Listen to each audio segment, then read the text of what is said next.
രാമചന്ദ്രാഭിഷേകം ശ്രീരാമചന്ദ്രാഭിഷേകം സീതയാ സഹിത രാമചന്ദ്ര രഘുവീരരാജ്യാഭിഷേകം ശ്രീനീലകണ്ഠാഭിഷേകം ആഞ്ജനേയ പരിസേവ്യൻ ധീരഭരതാഭിപൂജ്യൻ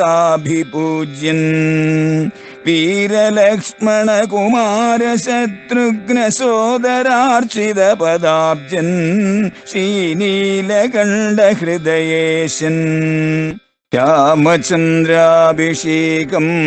ശ്രീരാമചന്ദ്രാഭിഷേകം. ഞാൻ ഇവിടെ വനത്തിൽ വസിക്കുന്നവൻ.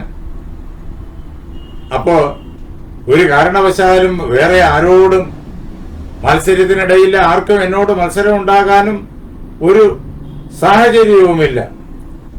അങ്ങനെ കാട്ടിൽ വസിക്കുന്ന എന്നാൽ ഞാൻ എന്ത് അപകാരമാണല്ലയോ എന്റെ മുന്നിൽ നിൽക്കുന്ന മനുഷ്യ ഞാൻ ചെയ്തത് എന്ന ആ ചോദ്യത്തിന്റെ അർത്ഥം. ഞാൻ എന്താണ് വിരോധം അങ്ങയോട് ചെയ്തത്? ഞാനിവിടെ ആകെ അച്ഛനമ്മമാരെ ശുശ്രൂഷിക്കുന്ന കാര്യത്തിന് വേണ്ടിയിട്ടാണ് വന്നത്. ജിഹീർഷിരംഭോ ഗുരുവർത്ഥം, എന്റെ ഗുരുക്കന്മാർക്ക് വേണ്ടി. അച്ഛൻ ഗുരുവാണ്, അമ്മ ഗുരുവാണ്. അവർക്ക് വേണ്ടിയിട്ട് വെള്ളം കോരിക്കൊണ്ടുപോകാൻ വേണ്ടിയിട്ട് ഇവിടെ വന്നു ചേർന്നവരാണ്. അങ്ങനെയുള്ള എന്നെ താടിതസ്ത്വയാ, എന്നെ അങ്ങ് ഇതാ ആയുധം കൊണ്ട് മുറിവേൽപ്പിച്ചിരിക്കുന്നു. ഭയങ്കരമായിട്ട് വിപൽക്കരമായിട്ട് മുറിവേൽപ്പിച്ചിരിക്കുന്നു. ഏകേന ഖലുബാണേന മർമ്മണ്യ അഭീഹതേമയി, ഒരൊറ്റ ബാണം കൊണ്ടാണ് അങ്ങ് എന്റെ മർമ്മത്തെ ഈ പ്രകാരത്തില് മുറിവേൽപ്പിച്ചത്, തകർത്തത്. അതുകൊണ്ട് ഒരു മനുഷ്യൻ മാത്രമല്ല മരിച്ചത്. അല്ലയോ മഹാരാജാവേ, ദ്വാവന്ധൗ നിഹതോ വൃദ്ധൗ മാതാ ജനയിതാചമേ, 2 അന്ധർ കൂടി കൊല്ലപ്പെട്ടിരിക്കുന്നു ഒറ്റ ബാണം കൊണ്ട്. 3 പേരാണ് കൊല്ലപ്പെട്ടിരിക്കുന്നത്. 2 അന്ധര്, കാഴ്ചയില്ലാത്ത ആളുകള്, വൃദ്ധരായിട്ടുള്ള ആളുകള്, അവരാണ് കൊല്ലപ്പെട്ടിരിക്കുന്നത് എന്ന് അറിഞ്ഞുകൊള്ളുക. ഒന്ന് എന്റെ അമ്മ, വേറൊന്ന് എന്റെ അച്ഛൻ. അവരെയും കൂടി അങ്ങ് ഈ ഒറ്റ അമ്പിനാൽ കൊന്നിരിക്കുന്നു. തൗനൂനം ദുർബലവും അന്ധവും മത്പ്രതീക്ഷവും വിവാസിതവും. അവര് ശാരീരികമായിട്ട് അങ്ങേയറ്റം ദുർബലരാണ്, കാഴ്ചയുമില്ല. ശാരീരിക ശേഷിയുള്ള ആളിന് പോലും കാഴ്ചയില്ലെങ്കിൽ ജീവിതത്തില് വലിയ പ്രയാസമാണ്. വേറെ ആളുകളുടെ സഹായം വേണം, എങ്കിൽ മാത്രമേ ചെറിയ കാര്യങ്ങൾ പോലും അവർക്ക്, സ്വന്തം കാര്യങ്ങൾ പോലും അവർക്ക് നിർവഹിക്കാനായി സാധിക്കൂ. ഇവരാകട്ടെ അന്ധരാണ്, അതേപോലെ തന്നെ അങ്ങേയറ്റം ദുർബലരാണ്, പോരാത്തതിന് വൃദ്ധരുമാണ്. അവരിപ്പോൾ അങ്ങേയറ്റം ദാഹാർത്തരായിട്ട് ആശ്രമത്തിലിരിക്കുന്നു. ആരെ പ്രതീക്ഷിച്ചിരിക്കുന്നു? ഞാൻ കുടത്തിലെ വെള്ളവുമായിട്ട് മടങ്ങിച്ചെല്ലുന്നത് പ്രതീക്ഷിച്ചിരിക്കുന്നു. അങ്ങനെ ഏറെ നേരമായിട്ട് എന്നെ പ്രതീക്ഷിച്ചിരിക്കുന്നതായ അവര് ഭീകരമായിരിക്കുന്നതായ കഷ്ടാവസ്ഥയിലേക്ക് അങ്ങ് ഇതാ എത്തിച്ചു കഴിഞ്ഞിരിക്കുന്നു. അവർ 2 പേരും അറിയുന്നില്ല ഇപ്പൊ എന്താണ് സംഭവിച്ചത് എന്ന്. ഇങ്ങനെ ഈ ഭൂമിയിൽ അങ്ങയുടെ അമ്പേറ്റേക്ക് വീണ് കിടക്കുകയാണ് എന്ന് അവരറിയുന്നില്ല. അവർക്ക് ഇവിടെ വന്ന് അറിയുകയും സാധ്യമല്ല. അല്ലയോ മഹാരാജാവേ, അങ്ങ് എന്താണ് എന്നോട് ഇങ്ങനെ ചെയ്തത് എന്ന് പറഞ്ഞാലും ഇനി ഒരു മാർഗമേ ഉള്ളൂ. അവർക്ക് വേണ്ടിയിട്ട് അങ്ങ് കുടിക്കാനുള്ള വെള്ളം കൊണ്ടുപോയി കൊടുക്കണം. ഇവിടെ നിന്നിട്ട് ഇയം ഏകപതി രാജൻ യതോമേ പിതുരാശ്രമ തം പ്രസാദയ ഗത്വാത്വം മത്വാ സങ്കുപിത ശപേത്. ഇവിടെ നിന്നിട്ട് ഒരു വഴിത്താര കാണാം. ഞങ്ങള് ഋഷിമാര് വല്ലപ്പോഴുമൊക്കെ ഈ നദിയിലേക്ക് വരാൻ വേണ്ടിയിട്ട് വരുന്ന മാർഗമാണിത്. ഈ വഴിത്താരയിലൂടെ പോയാൽ മതി. ഇത് എന്നെത്തുന്നത് എന്റെ അച്ഛന്റെ ആശ്രമത്തിലാണ്. അങ്ങ് ഈ വഴിത്താരയിലൂടെ ഈ കുടത്തിൽ വെള്ളവും എടുത്തുകൊണ്ട് അങ്ങ് പോകണം, ആ ആശ്രമത്തിൽ എത്തിച്ചേരണം. എന്നിട്ട് അദ്ദേഹത്തോട് നടന്ന കാര്യങ്ങളെല്ലാം പറയണം. വളരെ മധുരമായിട്ട്, അവർക്ക് ദുഃഖമുണ്ടാകാത്ത രീതിയിൽ, എത്ര ശ്രമിച്ച് അങ്ങ് ശ്രദ്ധയോടെ അവരോട് സംസാരിച്ചാലും അവർ തകർന്നു പോകും. പരമാവധി അവരുടെ ദുഃഖം കുറയ്ക്കാൻ പാകത്തിന് അങ്ങ് സംസാരിക്കണം, അവരെ പ്രസാദിപ്പിക്കണം. പ്രസാദിപ്പിച്ചില്ലെങ്കിൽ ഒരു കുഴപ്പമുണ്ട്, എൻ്റെ അച്ഛൻ ക്രുദ്ധനായിത്തീരും. എൻ്റെ അച്ഛൻ കോപിച്ചു കഴിഞ്ഞാൽ ശപിക്കും. അങ്ങനെ വരാൻ പാടില്ല. അങ്ങക്ക് ശാപം ഉണ്ടാകാൻ പാടില്ല. അതുകൊണ്ട് അങ്ങ് ഈ വെള്ളവുമായിട്ട് അവിടെ ചെന്ന് അവരോട് നടന്ന കാര്യങ്ങൾ പറഞ്ഞു കേൾപ്പിക്കുക. ഇരുട്ടത്ത് ഒരു അബദ്ധം പറ്റിയതാണ് എന്ന് അവരോട് പറഞ്ഞ് കാര്യങ്ങൾ മനസ്സിലാക്കുക. മുനികുമാരൻ ദശരഥനോട് പറഞ്ഞ ഈ വാക്യങ്ങൾ ദശരഥൻ കൗസല്യയെ കേൾപ്പിക്കുകയാണ്. എന്നിട്ട് പറഞ്ഞു, അല്ലയോ മഹാരാജാവേ, ഈ അമ്പ് എന്റെ പ്രാണങ്ങളെ വേദനിപ്പിക്കുന്നു, എനിക്കിത് സഹിക്കാൻ സാധ്യമല്ല. അതുകൊണ്ട് അങ്ങ് ഈ അമ്പിനെ എന്റെ ശരീരത്തിൽ നിന്നിട്ട് പിഴുത് എടുത്ത് മാറ്റിയാലും. പക്ഷെ അങ്ങനെ ആ അമ്പിനെ പിഴുതെടുത്താലോ ആ മുനികുമാരൻ അപ്പോൾ മരിച്ചു പോകും. ആ അമ്പിനെ എടുത്തില്ലെങ്കിൽ മുനികുമാരൻ വേദന, അസഹനീയമായ വേദന കൊണ്ട് പുളയും. രണ്ടായാലും ക്രൂരൻ തന്നെ. അപ്പോ എന്താണ് ചെയ്യേണ്ടത് എന്നിങ്ങനെ ഞാൻ ആകെ പരിഭ്രമിച്ചു. അങ്ങനെ നിൽക്കുന്ന അവസരത്തിൽ വീണ്ടും ആ മുനികുമാരൻ എന്നോട് പറഞ്ഞു, ഞാൻ ആ അമ്പ് ഇളക്കിയെടുക്കാത്തത് ഒരുപക്ഷെ ബ്രഹ്മഹത്യാപാപം എനിക്ക് വരുമെന്ന് ഭയന്നിട്ടാണോ എന്ന് ആ മുനികുമാരൻ കരുതി. ആ മുനികുമാരന്റെ ശ്രദ്ധ നാം ഇവിടെ ആ മുനികുമാരന്റെ വാക്കുകളിൽ നിന്ന് തന്നെ മനസ്സിലാക്കണം. അങ്ങ് ഈ കുടവും വെള്ളവും കൊണ്ട് ആശ്രമത്തിൽ ചെല്ലണം, അച്ഛനെ പ്രസാദിപ്പിക്കണം. ഇല്ലെങ്കിൽ അദ്ദേഹം ശപിക്കും. അങ്ങനെ ശപിക്കാൻ ഇടവരരുത്. തന്റെ നേരെ അമ്പ് പ്രയോഗിച്ച് തന്നെയും തന്റെ അച്ഛനെയും അമ്മയെയും ഈ ദുസ്ഥിതിയിലാക്കിയ ആളിനോട് തെല്ലും വിരോധം ആ അവസ്ഥയിലും ആ യുവാവിനില്ല. അതാണ് തപസ്വി. ആരോടും വിരോധമില്ല. അങ്ങക്ക് ശാപം ഉണ്ടാകരുത്. അതുണ്ടാകാതിരിക്കാൻ വേണ്ടിയിട്ട് അങ്ങ് ചെന്ന് അവരെ സമാധാനിപ്പിക്കണം. ഋഷികുമാരൻ പറയുന്നു. അത് കഴിഞ്ഞിട്ടോ അടുത്ത വാക്യം, അതാണ് ഇനി കേൾക്കാൻ പോകുന്നത്.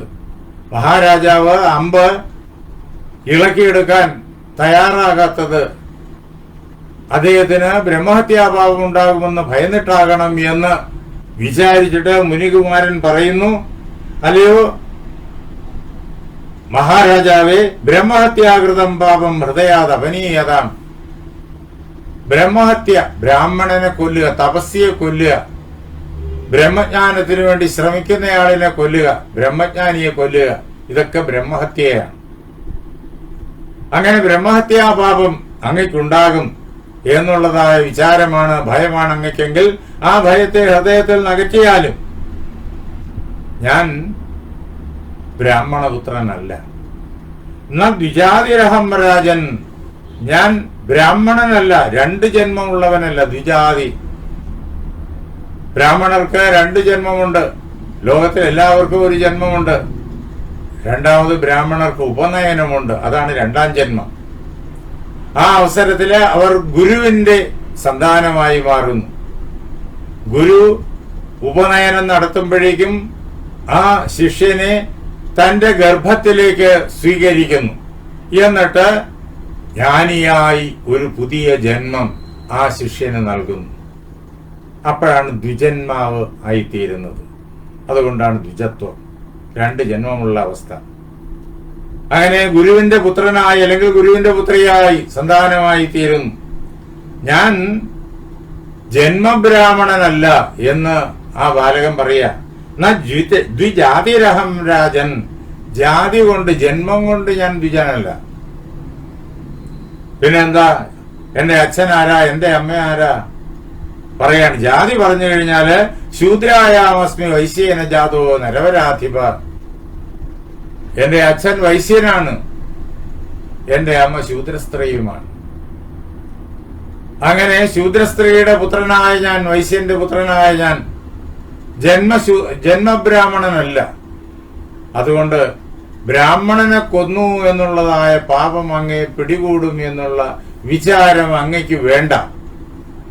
അതുകൊണ്ട് അങ്ങ് ധൈര്യമായിട്ട് ഈ അമ്പിനെ എന്നിൽ നിന്ന് നീക്കിയാലും എന്റെ പ്രാണങ്ങൾ പിടയുന്നു, അത് സഹിക്കാനാവുന്നില്ല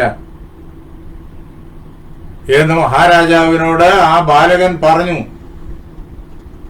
ആ അവസരത്തില് മഹാരാജാവ് ആ ബാലകന്റെ ആ വാക്കുകളെ വേറെ മറ്റേ ഒരു മാർഗവുമില്ല, അതിന് അദ്ദേഹം അനുസരിക്കാൻ തയ്യാറാവുകയാണ്. അതാണ് 64-ാമത്തെ സർഗത്തില് നാളെ നമുക്ക് കാണേണ്ടത്. ഈ വാക്യങ്ങള് ബ്രഹ്മഹത്യാപാപം അങ്ങയ്ക്ക് വരില്ല, ഞാൻ ശൂദ്രസ്ത്രീയുടെ മകനാണ് ജന്മം കൊണ്ട്, എന്റെ പിതാവ് വൈശ്യനാണ് വർണ്ണം കൊണ്ട്, അമ്മ വർണ്ണം കൊണ്ട് ശൂദ്രയും, അച്ഛൻ വർണ്ണം കൊണ്ട് വൈശ്യനും എന്ന് ബാലകൻ പറഞ്ഞത് ഇനി അടുത്തത് ആ ഋഷിയുടെ വാക്കുമായി കൂട്ടിച്ചേർക്കുമ്പോ, ഇനി ഇത് കഴിഞ്ഞിട്ട് ഋഷി ദുഃഖത്തോടു കൂടിയിട്ട് രാജാവിനോട് പറയുന്ന വാക്യമുണ്ട്, അതുമായി കൂട്ടിച്ചേർക്കുമ്പോഴേക്കും അന്നത്തെ വർണ്ണവ്യവസ്ഥയെ അത് എത്ര കണ്ട് ശാസ്ത്രീയമായിരുന്നു എന്നുള്ളതിനെ നമുക്ക് മനസ്സിലാക്കാനായി സാധിക്കും. വളരെയേറെ ആളുകൾ ജാതിയുടെ പേര് പറഞ്ഞ ഈ സംഭവത്തെ ആഘോഷമാക്കിയിട്ട് ഹിന്ദുക്കളെ പലതായിട്ട് ഭിന്നിപ്പിച്ച്, ഹിന്ദുക്കളെ ആക്ഷേപിച്ച്, പലതായിട്ട് തകർത്തെറിഞ്ഞ് അങ്ങനെ പല നേട്ടങ്ങളും കൊയ്യാൻ, എന്തിന് മതമാറ്റാദികൾ, മതം മാറ്റം മുതലായവ ചെയ്യാൻ വേണ്ടിയിട്ട് പരിശ്രമിക്കുന്നു. പക്ഷേ ജാതി എന്താണ്, വർണ്ണം എന്താണ്, എങ്ങനെയാണത് നിലനിന്നിരുന്നത്, അതിന്റെ ബന്ധങ്ങളും അധികാരങ്ങളും എന്തൊക്കെയാണ്, അതിലുള്ള മനുഷ്യത്വം എന്താണ്, ഇത്യാദികളെല്ലാം നമുക്കിവിടെ കാണാൻ കഴിയും. എല്ലാ ആളുകൾക്കും അന്ന് തപസ് ചെയ്യാൻ അധികാരമുണ്ട്. ബ്രാഹ്മണന്റെ മകനായിരുന്നാലും ചണ്ടാളന്റെ മകനായിരുന്നാലും തപസ് ചെയ്യാൻ അധികാരമുണ്ട്. തപസ് ചെയ്യുന്നയാൾ ബ്രാഹ്മണനാണ്. ഇതാണ് അന്നത്തെ വ്യവസ്ഥ. അതാണ് ഇനി ആ ഋഷിയുടെ വാക്യം കൂടി ചേർക്കുമ്പോഴേക്കും നമുക്ക് മനസ്സിലാകുന്നത്. ആര് തപസ് ചെയ്താലും അയാൾ ബ്രാഹ്മണനാണ്. തപസ് ചെയ്യുന്നയാളിനെ മനഃപൂർവമായി കൊന്നാൽ ബ്രഹ്മഹത്യ വരും. അതാണ് ഋഷിവാക്യത്തിൽ നിന്നിട്ട് വ്യക്തമായി തീരുക. അങ്ങനെ സകല ആളുകൾക്കും തപസ് ചെയ്യാൻ അധികാരമുണ്ട്. അവിടെ ശൂദ്ര സ്ത്രീ തപസ് ചെയ്യുന്നു, വൈശ്യനായിട്ടുള്ള ആള് തപസ് ചെയ്യുന്നു, ശൂദ്ര സ്ത്രീയുടെയും വൈശ്യന്റെയും മകൻ തപസ് ചെയ്യുന്നു. അവർ തപസ് ചെയ്യുന്ന അവരെ ഈ പ്രകാരത്തിൽ മനഃപൂർവ്വമല്ലെങ്കിലും കൊന്നതിന്റെ തിരിച്ചടി രാജാവിന് അദ്ദേഹത്തിന്റെ വാർദ്ധകത്തില് കൃത്യമായി വന്നു ചേരുന്നു. ഇതെല്ലാം നാം ഒരുമിച്ച് ബന്ധിച്ച് പഠിക്കേണ്ടതാണ്. അപ്പോഴാണ് ഭാരതത്തെ മനസ്സിലാവുക. ഇവിടെ ബ്രാഹ്മണനെന്നും ക്ഷത്രിയനെന്നും വൈശ്യനെന്നും ശൂദ്രനെന്നുമുള്ള വിഭജനം അത് വർണ്ണമാണ്. അത് ജന്മത്തെ ആസ്പദമാക്കിയല്ല, അത് കർമ്മത്തെ ആസ്പദമാക്കിയാണ്. ആർക്കും തപസ് ചെയ്യാൻ അധികാരമുണ്ട്. തപസ് ചെയ്യുന്നവൻ ബ്രാഹ്മണനാണ് എന്ന് നമുക്ക് അടുത്ത സർഗത്തിലൂടെ കടന്നു ചെല്ലുമ്പോഴേക്കും ഇതുമായി ബന്ധിച്ച് നോക്കുമ്പോഴേക്കും വ്യക്തമായി മനസ്സിലാകും.